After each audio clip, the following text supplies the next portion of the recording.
To understand what's going on between Israel and Palestine, you must first understand the history of that land and its original inhabitants. Before the nation of Israel was an established country, it was a nation of people from one specific family bloodline. The progenitor, the forefather of this particular family, his name is Abraham. Both the Israelis and the Palestinians believe that Abraham was promised by God to have the land that we know as Israel today. This is mentioned in Genesis, the 12th chapter, verses 1 to 3. Also, Genesis chapter 13, verse 15, and Genesis chapter 15, verses 18 through 21. Scholars often refer to this promise to Abraham for the land of Israel as the so-called Abrahamic covenant.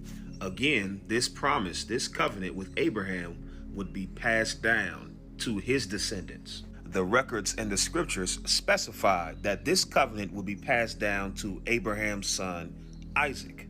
This is very important because Abraham had a son before Isaac whose name was Ishmael.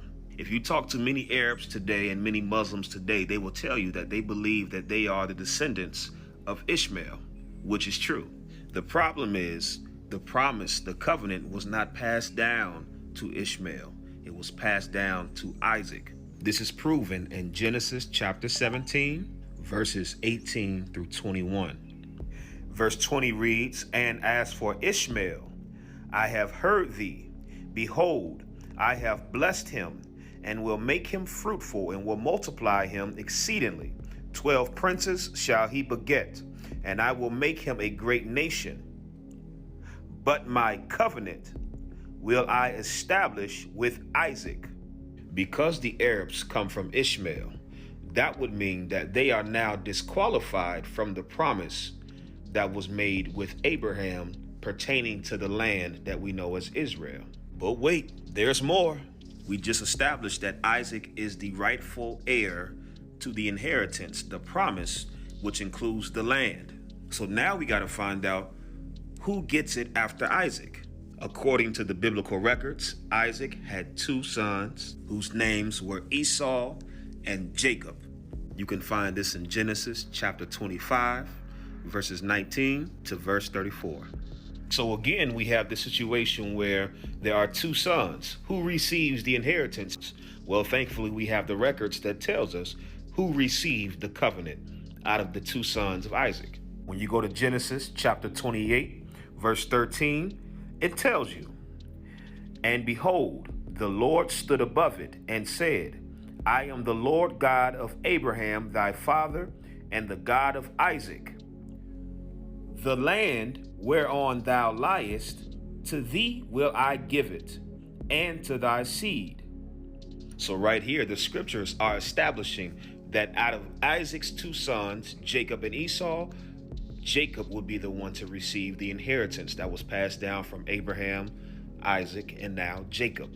Here's where things start to really get discombobulated because of the many lies and the whitewashing of history. The people of Israel today are not the descendants of Jacob. They are, in fact, the descendants of Esau, the nation of Edom. That would mean that the Israelis are also disqualified from having a rightful claim to that land. I know some of y'all are like, what are you saying? So are you telling me the Israelis and the Palestinians don't have a rightful claim to that land that we know as Israel today? Yes, the rightful heirs to the land of Israel are the descendants of Jacob. Now we have to find out who are the descendants of Jacob. Jacob's name was changed to Israel. So when you read in the Bible about Jacob and Israel, it's the same person.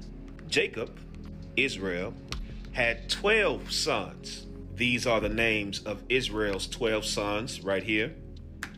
From these 12 sons is where you get your 12 tribes of Israel.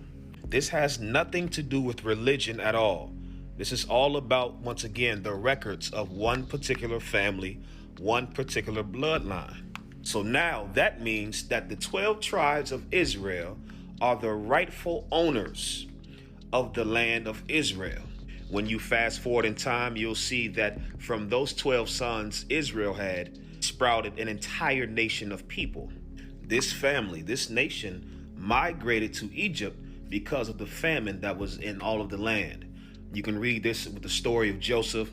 I'm speeding you up for time's sake.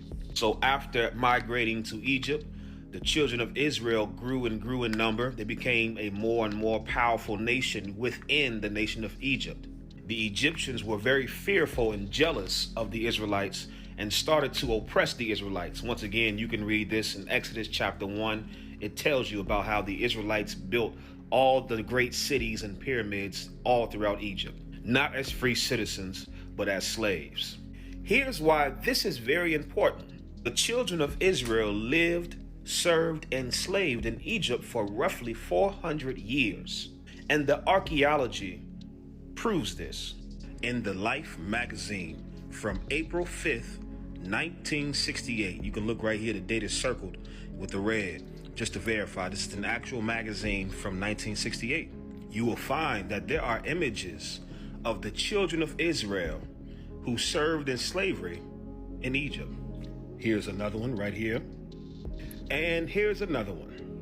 When you look at all of these images, what you'll find out and realize is that the children of Israel, aka the Jews or the Israelites or the Hebrews, they are all depicted as brown skin or black people in the Egyptian artifacts and archaeology. So now we just got some very crucial information regarding the children of Israel. According to the records and all the archaeology, they would have to be dark-skinned people. But don't just take my word for it. Here's further proof. This is the Zondervan Pictorial Bible Dictionary.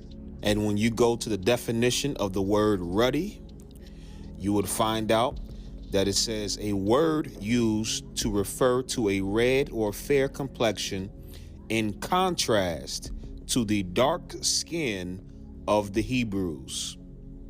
So now we've established that the Jews, the children of Israel, the descendants of Jacob, are dark-skinned people. Let's get back to the history. Moses led the children of Israel out of the land of Egypt. Many people are familiar with the story. The Israelites walked through the dry land of the Red Sea when the Red Sea was split. There is no concrete evidence to show what exact route did the children of Israel take coming out of Egypt. But here are a few maps of the different possibilities. Coming out of the land of Egypt, the children of Israel, being led by Moses, came into what today is called the Sinai Peninsula. According to the biblical records, it is here where the children of Israel, the Jews, would wander for 40 years until eventually coming into the land that was promised to their forefathers, Abraham, Isaac, and Jacob, the promised land. Y'all like this video and leave a comment for part 2. We're gonna get all the way up to date on how this all relates to what's going on in the land of Israel today.